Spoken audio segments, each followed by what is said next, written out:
Well, right now, tens of thousands of South Carolinians have to meet a work requirement to be eligible for federal food assistance. And starting next week, more people will be under that requirement. Our State House reporter Mary Green brings us up to date on some changes. This change has to do with SNAP, the Federal Supplemental Nutrition Assistance Program.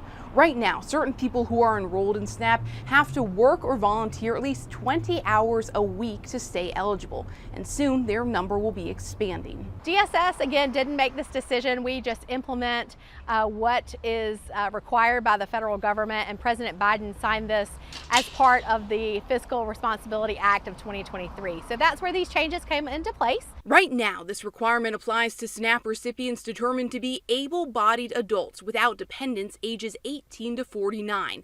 Next week, that age range bumps up to 18 to 50, and then again in October to 18 to 52. If they have received SNAP benefits and they now meet this criteria, we will begin screening to make sure that they are working or doing the volunteer work that is required. There are exceptions to this work requirement, some of which are new. These are for people who can't work because of a physical or mental disability, those who live in a SNAP household with a minor, who are pregnant, veterans, homeless, and people formerly in foster care up to age 24. The director of South Carolina Appleseed Legal Justice Center says if SNAP recipients get a notice that they'll soon be under the work requirements, they should be aware of the exemptions and see if any apply to them. We want people to understand that so they can tell their DSS worker, and despite all the other obstacles in their way of being able to work, they're at least not being forced to go hungry. Lawmakers put a temporary law in the current state budget that prohibits the state, through DSS,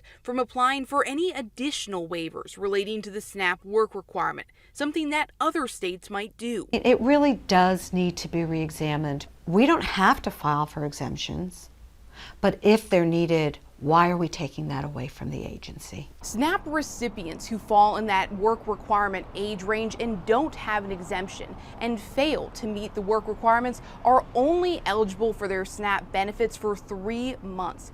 Then they lose their benefits for the next 36 months unless they start and continue to meet that work requirement. Reporting from the State House, I'm Mary Green.